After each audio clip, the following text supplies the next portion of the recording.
Story 1.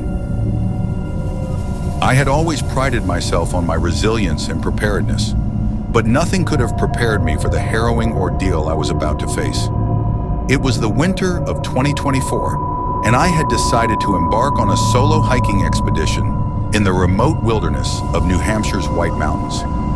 The allure of the snow-covered peaks and the promise of solitude beckoned me, offering a much-needed escape from the chaos of daily life. Equipped with my trusted gear, including snowshoes, thermal clothing, and a well-stocked backpack, I set out early one crisp morning. The forecast had predicted mild weather conditions with a chance of light snow, a perfect setting for my adventure.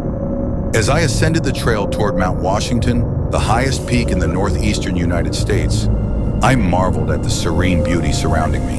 The forest was a silent cathedral, the only sounds being the crunch of snow beneath my feet and the occasional call of a distant bird. Several hours into my hike, I reached a fork in the trail. One path led toward the well-trodden route to the summit, while the other veered off toward the less-traveled area near Mount Monroe. Seeking solitude and a bit of adventure, I chose the latter. The snow began to fall more steadily, but I was undeterred, confident in my abilities and equipment. As I ventured deeper into the wilderness, the snowfall intensified and the wind picked up, howling through the trees with an eerie resonance. Visibility diminished rapidly, and I found myself in the midst of a blinding snowstorm. I pressed on, believing I could navigate through the worsening conditions. However, the trail markers became obscured, and I soon realized I had lost my way. Attempting to retrace my steps proved futile. The relentless snow had covered my tracks. Panic began to set in as the temperature plummeted, and I felt the sting of cold seeping through my clothing. I knew that staying in one place would be dangerous, so I decided to seek shelter and wait out the storm. After what felt like hours of trudging through the deepening snow, I stumbled upon a small, dilapidated cabin nestled among the trees. Relief washed over me as I approached the structure, hoping it would provide refuge from the brutal elements. The door creaked open, revealing a dark, musty interior. It was evident that the cabin had been abandoned for years, but it was better than facing the storm unprotected. Inside, I found a rusted wood stove and a pile of decaying firewood. With trembling hands, I managed to ignite a small fire, its warmth offering a semblance of comfort. As the flames flickered, casting dancing shadows on the walls, I took stock of my situation. My provisions were limited, and I had no means of communication. My cell phone had lost signal hours ago. Night fell, and the wind continued to howl outside, rattling the cabin's fragile walls. Exhausted, I wrapped myself in my thermal blanket and tried to sleep, but a sense of unease kept me awake. In the silence, I thought I heard faint whispers, almost imperceptible, but unmistakably human. I dismissed them as the product of an overactive imagination, fueled by isolation and fear. The next morning, the storm had subsided, leaving a pristine, yet treacherous landscape. I knew I had to find my way back to civilization, but the dense snow and unfamiliar terrain made navigation nearly impossible. As I prepared to leave the cabin, I noticed something that sent a chill down my spine. Fresh footprints leading away from the cabin into the forest. They were not mine. A sense of dread settled over me. I was certain I had been alone in the cabin all night, yet these tracks suggested otherwise. Gathering my courage, I decided to follow the footprints, hoping they would lead me to another person who could assist me. The trail led deeper into the woods, winding through dense thickets and over frozen streams. After several hours, I came upon another, larger cabin. Smoke curled from its chimney, and warm light spilled from the windows, a stark contrast to the desolation surrounding it. Approaching cautiously, I knocked on the door. It was opened by a middle-aged man with a weathered face and piercing blue eyes. He introduced himself as Elias and welcomed me inside. The cabin was cozy, filled with the comforting aroma of stew simmering over the fire. Elias explained that he was a hermit, living off the grid, and had noticed the storm's ferocity the previous night. Grateful for the hospitality, I shared my story, and Elias listened intently. As night fell, he offered me a place to sleep and assured me that he would guide me back to the main trail in the morning. Exhausted, I accepted his offer and soon fell into a deep sleep. In the middle of the night, I was jolted awake by the sound of hushed voices, Straining to listen, I realized they were coming from beneath the floorboards. My heart raced as I quietly left my bed and crept toward the source of the sound. A loose floorboard revealed a hidden compartment, and within it, I found a collection of old tattered journals. Curiosity overcame me, and I began to read. The journals detailed the experiences of previous hikers who had sought refuge with Elias over the years. Each entry started with gratitude for his kindness, but gradually descended into accounts of strange occurrences, unexplained noises, mysterious illnesses, and ultimately the disappearance of the writers. A sense of horror dawned upon me. I was not the first to find myself in this situation, and if the journals were to be believed, Elias was not the benevolent hermit he appeared to be. I knew I had to leave immediately.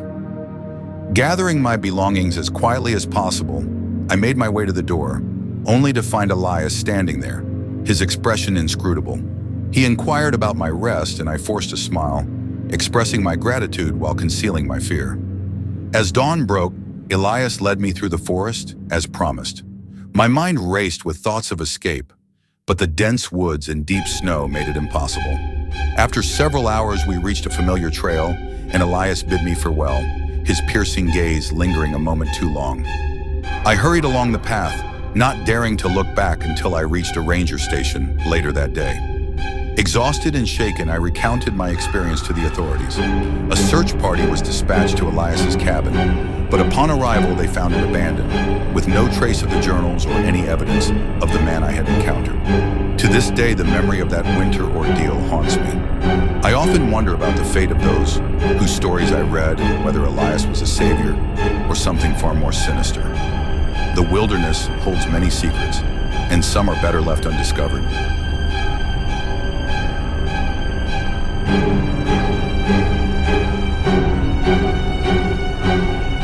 Story 2.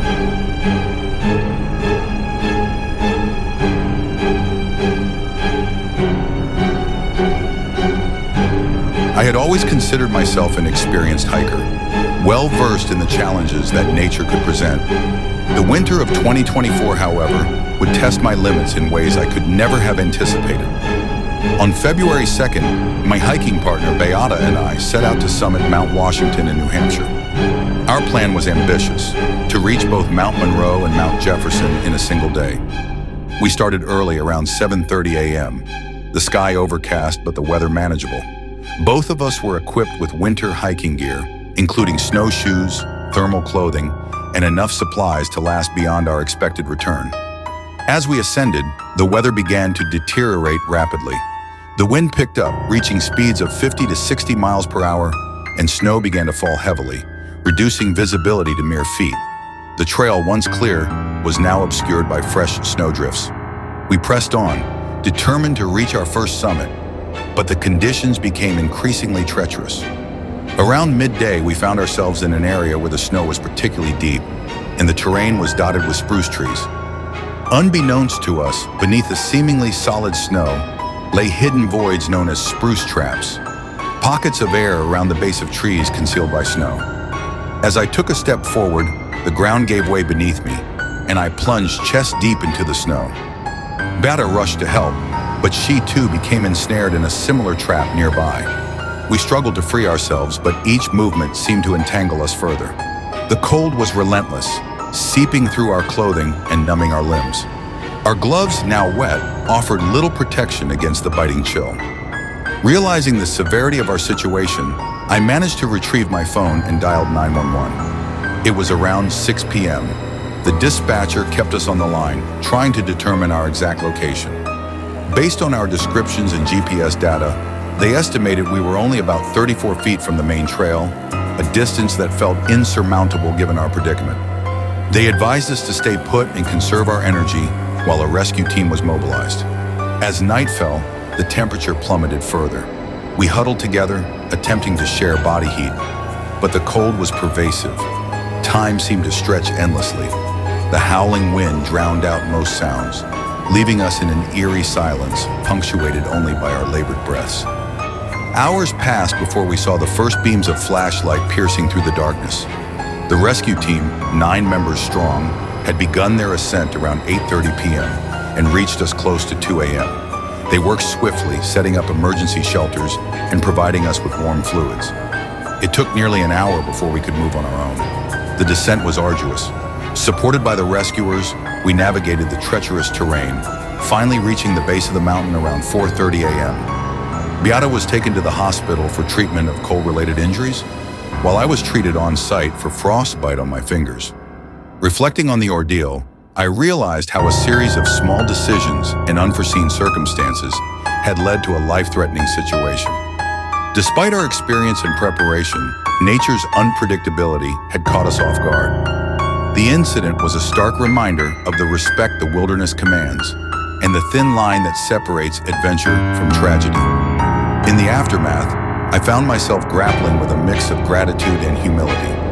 Gratitude for the rescuers who risked their lives to save us, and humility in acknowledging that, no matter how prepared one might be, nature remains an unpredictable and formidable force. This experience has left an indelible mark on me, serving as a constant reminder of the importance of preparation, respect for the environment, and the unpredictable nature of the wilderness.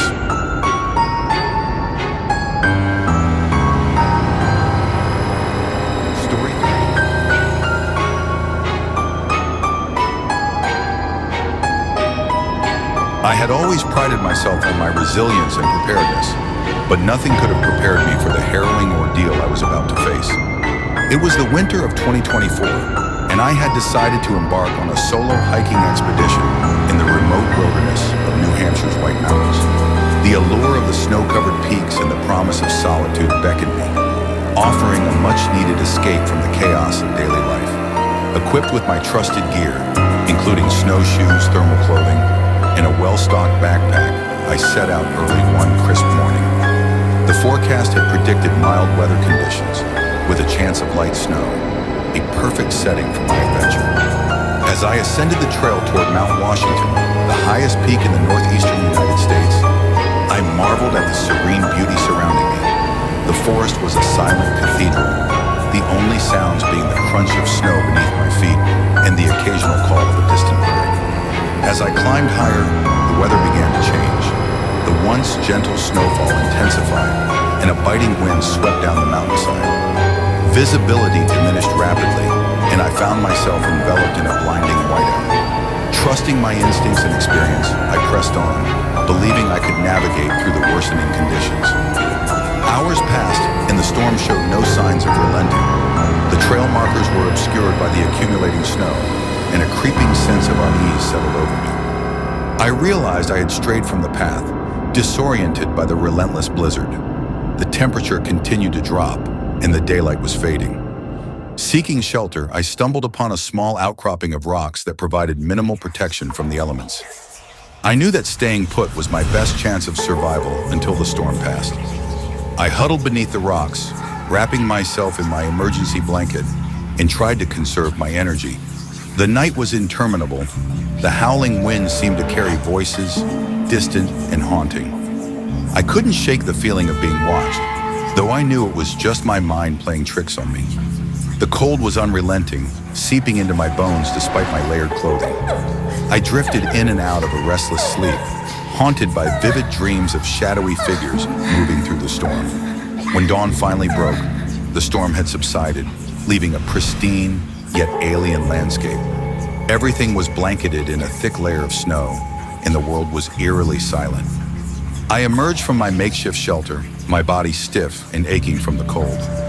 I knew I had to find my way back to the trail, but the unbroken expanse of snow offered no clues. As I trudged through the snow, I noticed strange tracks crossing my path.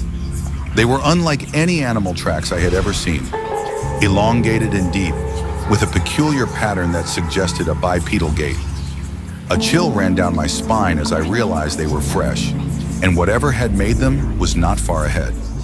Curiosity battled with fear, and I decided to follow the tracks, hoping they might lead me to another human being or some form of shelter. The trail wound through the trees, leading me deeper into the wilderness. After what felt like hours, I came upon a clearing, and at its center stood a dilapidated cabin, half buried in the snow. Relief washed over me at the sight of potential refuge. I approached cautiously, noting that the door was ajar, creaking softly in the breeze. The tracks I had been following led directly inside. I called out, but there was no response. Pushing the door open wider, I stepped into the gloom.